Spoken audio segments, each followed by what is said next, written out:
This is lesson 3 in our resource pack for the Bayes My2050 Carbon Calculator. You will have noticed there are multiple little figures dotted throughout the interactive.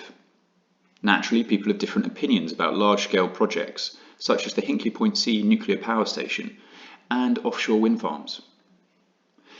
In this lesson, we suggest a role-play activity with the class split between the categories at the bottom of your screen. They are transport, buildings, industry, carbon capture storage and hydrogen, low carbon electricity, land, bioenergy and waste.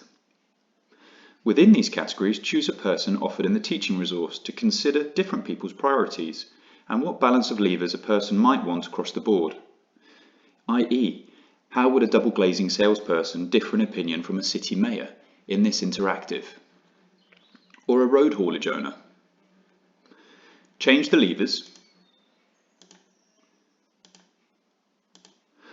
discuss in your groups,